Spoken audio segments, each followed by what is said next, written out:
July 13, 1985. Wembley Stadium, London. The sun was brutal, the crowd was volcanic, and the cameras were everywhere. It was Live Aid, the biggest charity concert in history, and backstage Freddie Mercury was pacing in his tight white trousers and studded armband, a plastic beer cup in his hand, a strange smile on his lips. Out there, 72,000 people were waiting. Out there, a global TV audience of hundreds of millions was about to watch him. Out there, history was about to be written.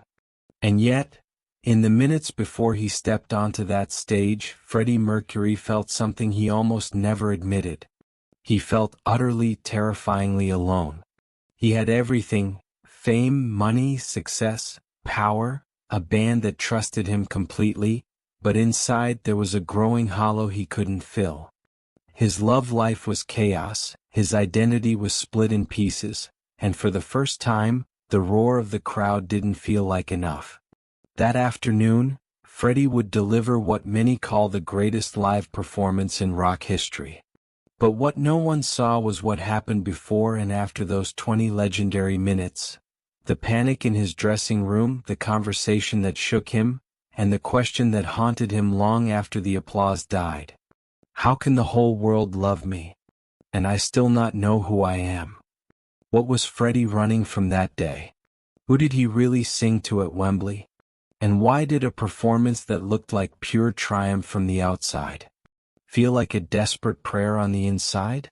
Keep watching, because the story of Live Aid is not just about the king of the stage. It's about a man who realized in front of the whole world that success couldn't save him from himself. The air backstage at Wembley felt thick, a stew of sweat, cigarette smoke, nerves, and cheap coffee. Bands were weaving past each other in a chaotic ballet of guitars, cables, and wardrobe racks. Technicians yelled over static. Stage managers checked watches with growing panic. Freddie thrived in this kind of chaos, normally. But today something in him felt out of sync, like a piano slightly out of tune. He sat in the cramped dressing room Queen had been given, a small square with a table, a mirror framed by harsh bulbs, and too many people moving in and out. Someone had taped Queen to the door with a marker and gaffer tape. It looked temporary, fragile, like everything else. Roger was drumming a nervous pattern on his knees.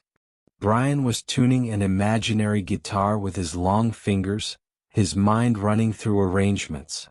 John sat quietly in the corner, eyes closed as if already on stage in his head. Freddie looked at all of them and felt a sudden, painful flash of gratitude. This was his family. Flawed, noisy, occasionally infuriating, but his. Still, that hollow feeling in his chest wouldn't go away. "You all right, Fred?" Roger asked, finally breaking the tension, watching him too closely. "Fine, darling," Freddie said, forcing a grin. "Just contemplating whether to conquer the world again today or give it a rest." Brian smiled, but it was small, strained. They all knew what this show meant. This wasn't just another gig. This was the gig. One wrong note and the whole world would hear it. One weak performance and they'd go down in history as the band that used to matter. Freddie dragged himself up and walked to the mirror. He studied his reflection, the slicked-back dark hair, the eyeliner, the sharp cheekbones, the eyes that always seemed to hold a secret. He adjusted his armband, smoothed his tight white tank top, checked the line of his jaw. From the outside he looked exactly like Freddie Mercury was supposed to look. Dangerous, confident, untouchable. Inside it was a different story.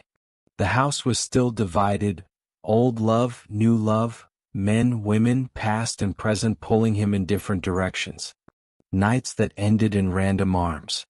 Mornings that began with hangovers and questions. He had people everywhere. And yet he'd never felt more solitary. Mary called earlier, one of the crew mentioned casually. "She's in the audience." Freddie felt something click in his chest. Mary. His anchor. His constant. The person who had known him before all this madness. She was out there somewhere in that sea of faces, just one more body in the massive crowd watching him from a distance. He swallowed. "Good," he said softly, almost to himself. "Good. Let her see I've still got it." A knock came at the door. A voice shouted, "Queen on in 10 minutes." The room tensed. Brian stood slowly. Roger stretched his shoulders. John smoothed his shirt. Freddie stayed by the mirror. He leaned closer, looking into his own eyes as if searching for someone. "Right," he whispered. "Showtime, darling. Time to be the man they think you are." He smiled at his reflection, that famous, wicked smile, but the man behind it looked tired. As they filed out toward the stage entrance, the distant roar of the crowd grew louder, a living thing. The closer they got, the more the stadium felt like a beast breathing in anticipation. Freddie glanced once toward the bright opening where the stage waited, took a breath, and for a second he thought, what if I just didn't go? What if I walked the other way? What if I stopped being Freddie Mercury for one day and just vanished? Then the stage manager shouted, "You're on in 30 seconds. And Freddie did what he always did. He pushed the thought down, straightened his shoulders, and walked toward the light. The instant Freddie stepped onto that stage, sound hit him like a wave. Not just volume, energy. 72,000 people, all pressed together in a concrete bowl under a hot English sky, suddenly exhaled his name. Flags waved. Hands shot up.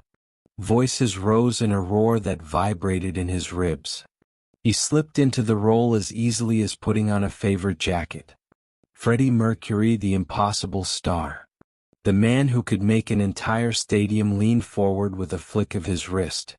"Hello, Wembley," he shouted into the mic, and the crowd erupted like a volcano. Inside, a small, quiet part of him watched himself from a distance. Here he was, commanding the world. And yet, the hollow was still there. They launched into Bohemian Rhapsody, and time began to bend. Freddie felt the familiar shift, that moment when the music took over his body, when the rhythm crawled under his skin and did the thinking for him. Along the front rows, people cried, mouthed every word, reached toward him like pilgrims reaching toward a shrine. He scanned the crowd occasionally, eyes searching for Mary without even meaning to. He knew she was out there. He could almost feel her. Radio Gaga came next, and something truly surreal happened. Those hands. Thousands and thousands of hands, clapping in perfect unison, palms slapping together with military precision, their wrists punching the sky in rhythm. The entire stadium moving as one organism. On the jumbotron above, Freddie saw himself. Tiny white tank top, arm raised, fist clenched, the crowd behind him like the ocean. For a split second, the image didn't look real. It looked like something from a dream. "Look at you," he thought, half in awe, half in disbelief. "You ridiculous man.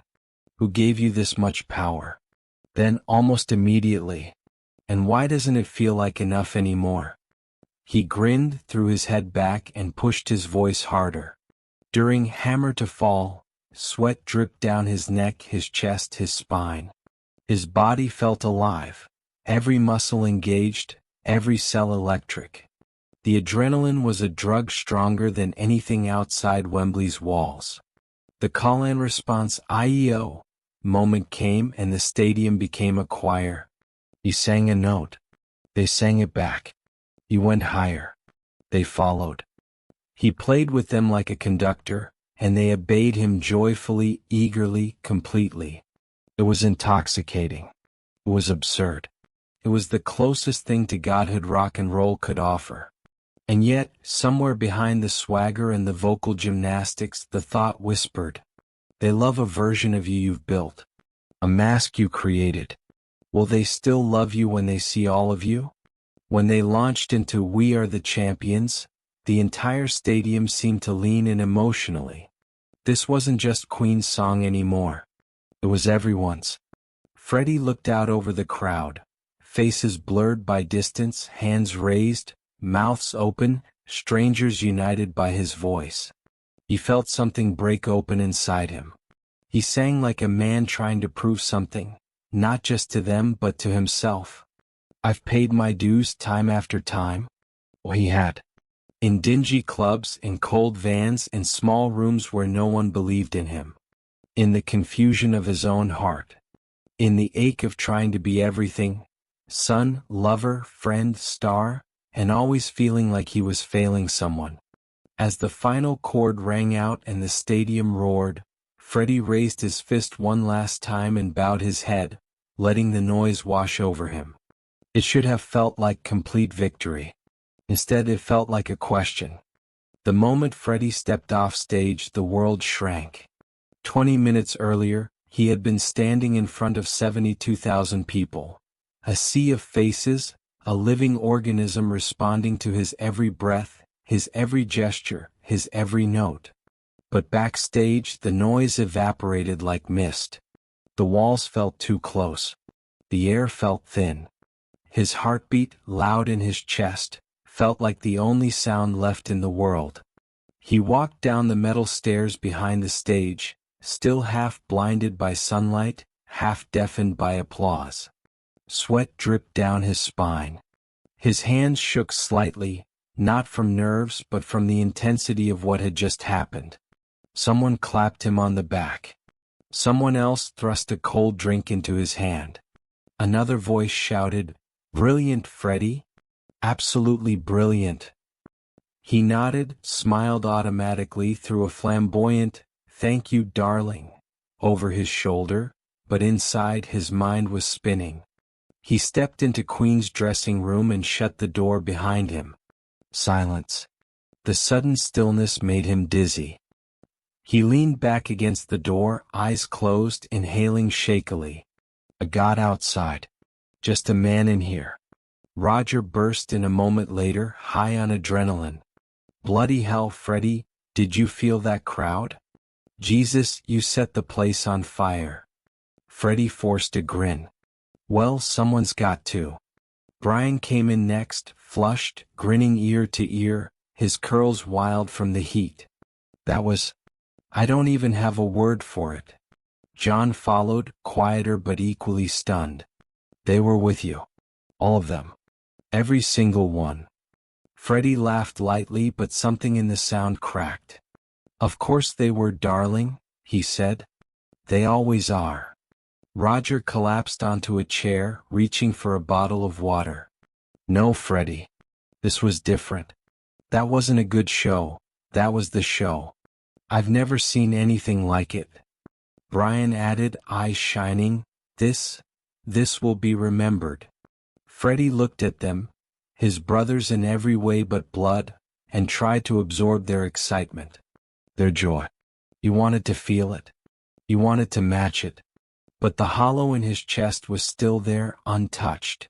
While they talked, joked, replayed moments from the set, Freddie drifted to the mirror again.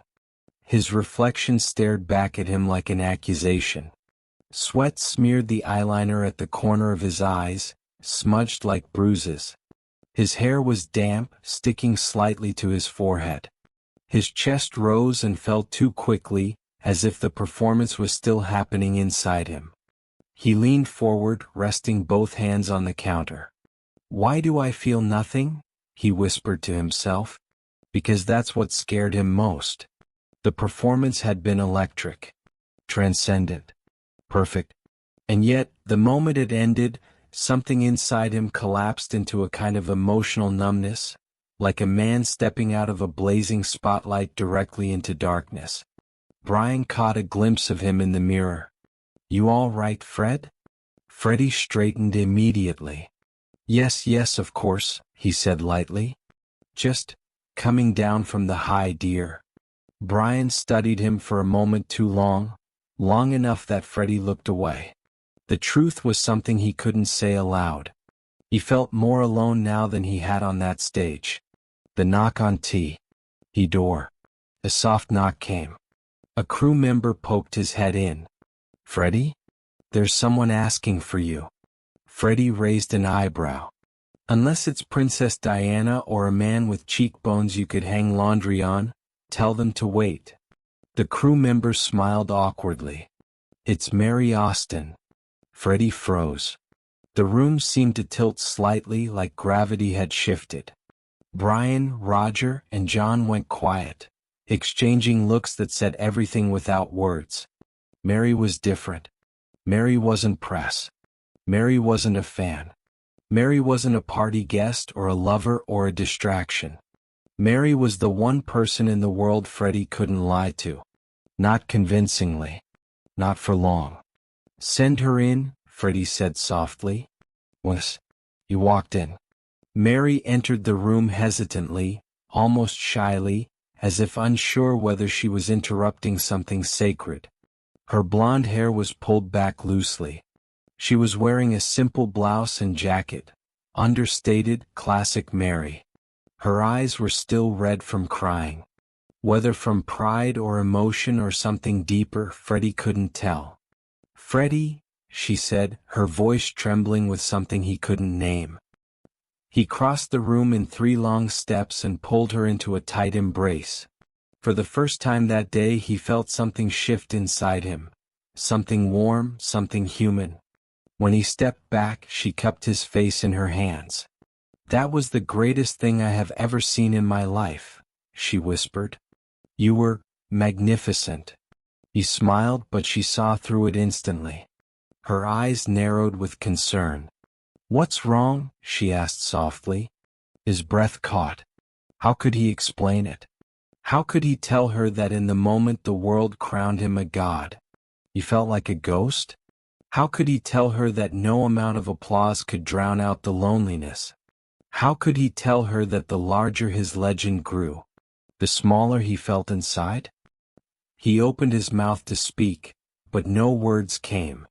Instead, he did something he hadn't done in years.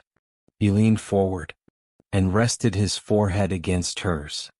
He closed his eyes, and in a voice barely above a breath, he said, Mary, why doesn't it feel like enough? For a long moment, Mary didn't say anything. Her forehead touched his. Her hands still cupped his cheeks. And Freddie, the man who commanded tens of thousands with a flick of his wrist, suddenly looked like he might collapse under the weight of his own silence. She finally whispered, Freddie, look at me. He pulled back just enough for their eyes to meet. What do you mean it didn't feel like enough? She asked gently. He swallowed hard. That crowd, he said. That roaring sea of people. They adore me. They worship me even. But the moment I step off the stage, it all disappears. And I'm just, he searched for the words, empty. Mary's expression softened with heartbreak. Freddie, you weren't empty out there. You lit them up. He laughed quietly, not with joy but with disbelief. Mary, darling, lighting people up is easy for me. I've been doing it since the days of Kensington Market. I can make a room explode simply by walking into it. But what happens when I walk out? Who explodes for me then? She opened her mouth to respond, but he kept going, the dam breaking now. I give them everything, he said, voice cracking. Everything. My voice, my body, my energy, my soul. And the second I'm out of their sight, I feel like smoke. Like something that vanishes the moment the light is gone. Mary took both of his hands and guided him to sit beside her on the small dressing room sofa.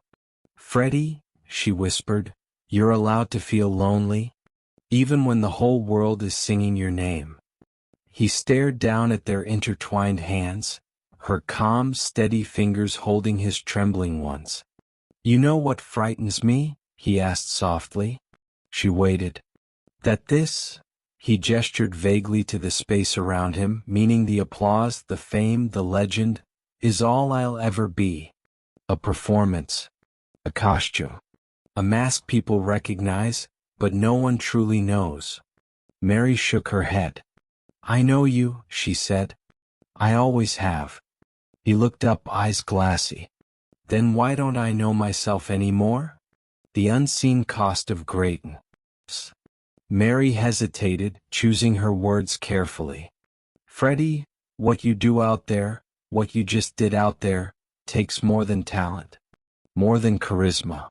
It takes pieces of you. Real pieces. And you've been giving them away faster than you can replace them. He blinked at her, taken aback. She continued, you give the world the brightest, loudest, biggest version of yourself.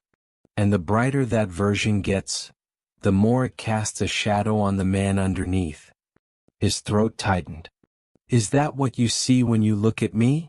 He asked quietly. A shadow? She squeezed his hands.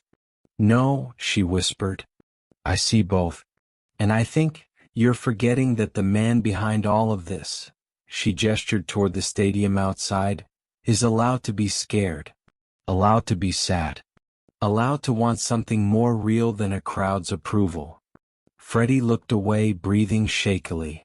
The confession he hadn't meant to mock. There was a moment, he said slowly, right in the middle of Radio G, when all those hands were clapping, thousands of them, in perfect rhythm. He closed his eyes. And I thought, look at this, Freddie. You have the world in your palm.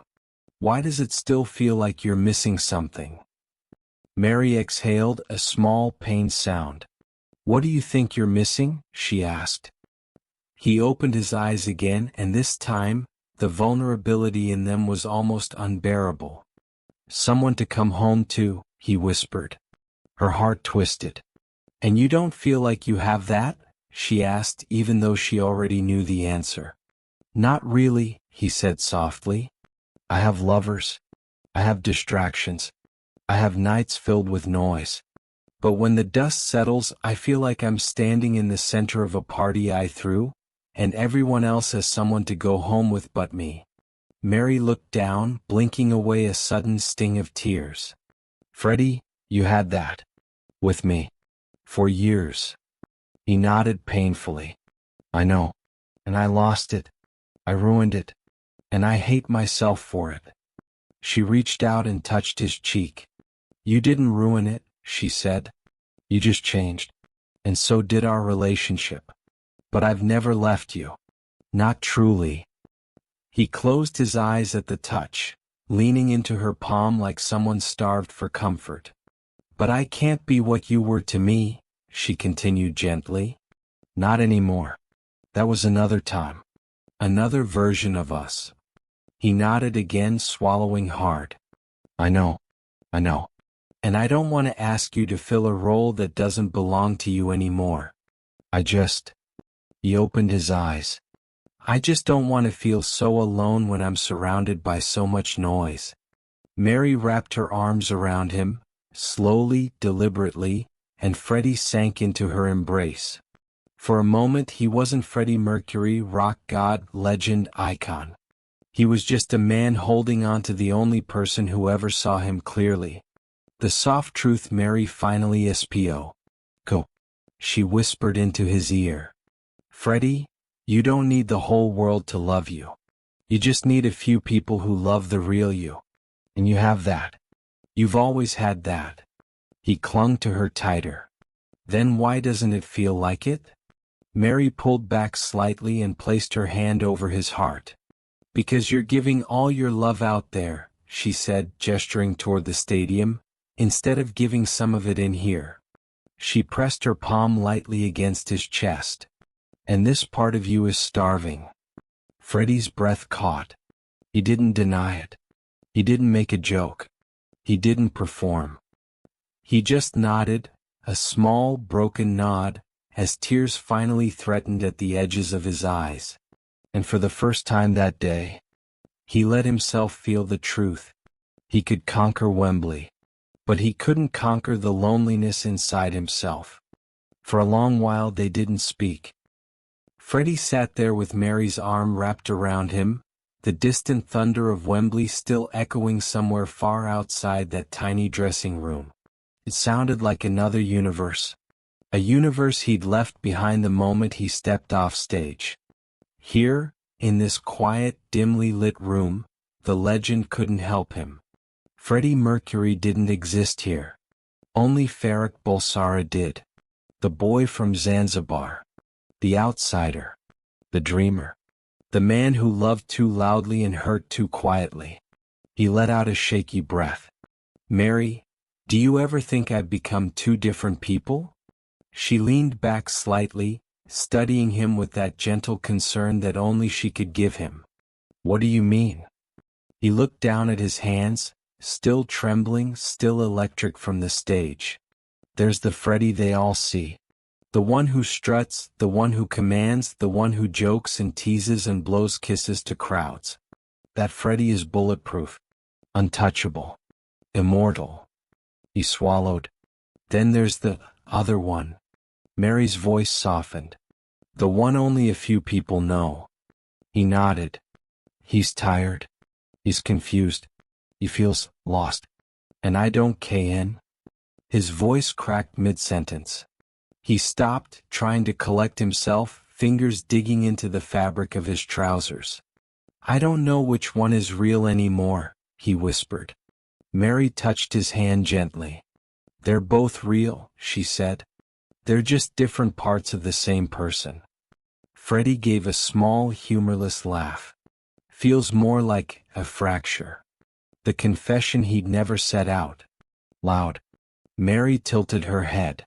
Freddie, what are you afraid of? He hesitated, long enough that Mary wondered if he'd answer at all. Then he whispered, that none of this means anything. Mary inhaled sharply. You don't mean that. Oh, but I do, he insisted, his voice trembling but intense. The applause, the lights, the cameras, it's all noise, Mary. Noise that fills the space while it lasts, but when it fades, when the echo dies, I'm left alone with myself. And sometimes I don't like who I find in the silence. He paused. A tear finally escaped, sliding down his cheek. And I'm terrified that one day, the noise won't come back. Mary brushed the tear gently with her thumb. Freddie, listen to me, she whispered. You weren't born for Wembley. You weren't born for the stage. You were born to create, to feel deeply, to love fiercely, to live loudly. None of that disappears when the crowd goes home. Freddie shook his head. But it feels like I only exist when someone is watching. Mary felt her chest tighten, because she knew he wasn't exaggerating. His entire life had become performance. He'd built a universe around himself that demanded he shine at all times. But brilliant lights cast long shadows. You exist, she said firmly, even when you're quiet, even when you're scared, even when you're not performing. But you have to let someone close enough to see you when you're like that. Freddie's expression shifted, fear flickering beneath the surface. That's the thing, Mary. I don't know how to let anyone that close anymore. She took a deep breath, gathering her courage. The question she had never asked before. Is that why you push people away? She asked softly. Because you're afraid they'll see you when the spotlight is off? He looked away, jaw tense. Mary pressed gently. Freddie, does being loved scare you? His breath hitched. He didn't answer. He didn't need to. The moment he finally let go. Mary moved closer, placing her hand over his heart again, the gesture that always grounded him. I don't want anything from you, she said. Not fame, not glamour, not the Freddie Mercury the world sees. I just want you, the real you. The one who doubts, the one who fears, the one who hurts. Freddie's face twisted, like her words had hit a raw, hidden nerve. And what if the real me isn't enough? He whispered. Mary cupped his face again, firmly this time. Freddie, listen to me. He lifted his eyes to hers, vulnerable, wide, almost childlike. You, she said slowly, are enough even when you're broken. His lips trembled. He tried to speak, but a sob rose in his throat before he could control it. And for the first time in years, Freddie Mercury cried into someone's arms without holding anything back. No performance. No bravado. No masks. Just a man unraveling, finally safe enough to do so. Mary held him, stroking the back of his head, tears falling down her own cheeks. "You don't have to carry the world alone," she whispered. "Let someone carry you for once." Freddie clung to her like he was afraid she'd disappear. But Mary didn't move. Not an inch. Because at that moment she understood something. The world saw Freddie Mercury as a god. But she knew, better than anyone, that gods could break too. After what felt like hours, though it couldn't have been more than minutes, Freddie finally pulled away from Mary, wiping his face quickly with the back of his hand, embarrassed by the intensity of what had just happened. "Look at me," he muttered with a self-deprecating laugh. Mascara running, eyes puffy, what a sight. Mary shook her head gently. "You look human." He exhaled shakily. "I'm not used to that." "Maybe that's exactly the problem," she replied softly. He looked at her, really looked at her, and in that moment he realized how desperately he needed someone who saw him in the quiet, unlit spaces of his life. Because the world saw him only when he shone. Mary saw him even when he dimmed. He stood up slowly and paced the room, unable to sit still. The dressing room felt too small now, like a womb he was outgrowing. He pressed a hand against the wall, breathing deeply, grounding himself. "I need to tell you something," he said. Mary nodded, bracing herself. Freddie turned to face her, and for once, there was no showmanship in him at all. No smirk. No performance. Just truth.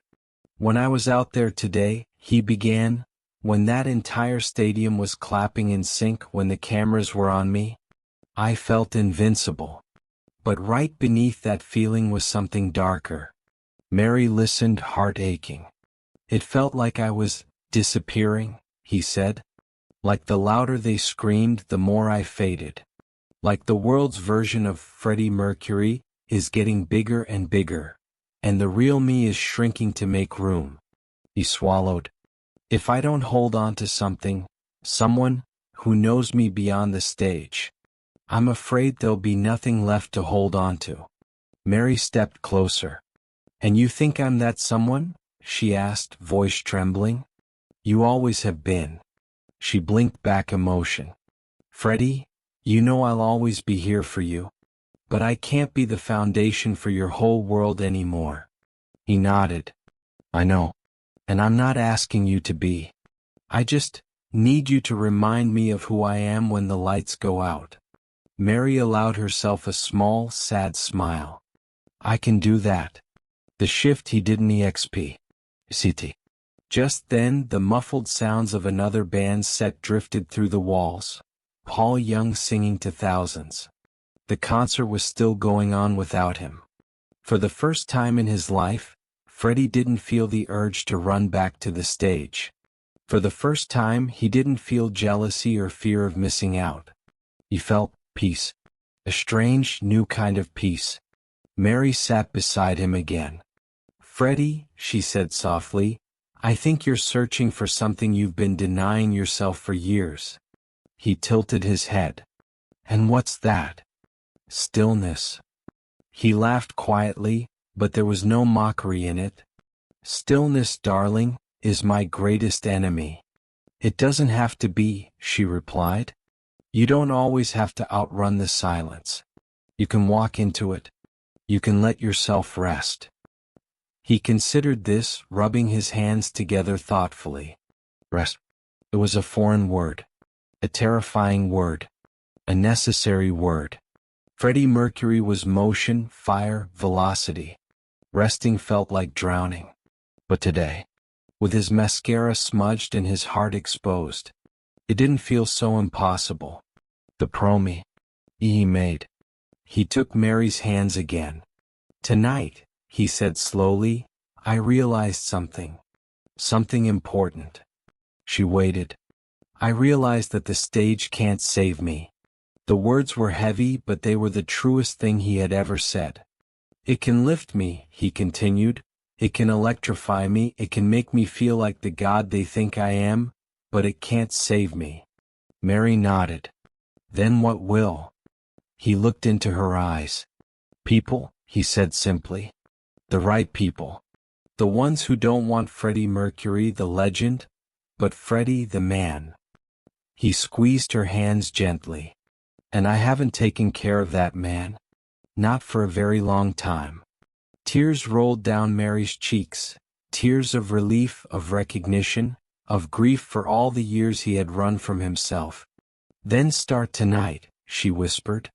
He smiled softly, a real smile, fragile but genuine. Tonight, he agreed. The final moment before the world too came him back. A knock on the door broke the spell. Mr. Mercury? Press wants to see you. Interviews in 5. Freddie looked at Mary. Mary looked at Freddie. And for the first time in years he didn't feel the urge to perform. He didn't feel the need to exaggerate, impress, entertain. He felt ready. He leaned in and kissed her forehead.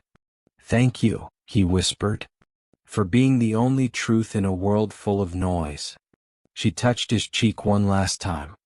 Go on, she said gently. Show them the magic. But remember the rest of you too. He nodded, stood tall, wiped the last traces of tears from his face, but didn't hide that he'd been crying. He no longer needed to. When he opened the door, the hallway lights poured over him. The legend stepped out. The man remained inside him, finally acknowledged. And as Freddie Mercury walked toward the cameras, reporters, flashes, and chaos, he carried with him something he hadn't in years. A sense of himself. Not the version built for the stage. Not the version the world demanded. But the quiet, fragile, real Freddie, who had rediscovered in the shadows of Wembley, the one thing he could never sacrifice again. His humanity.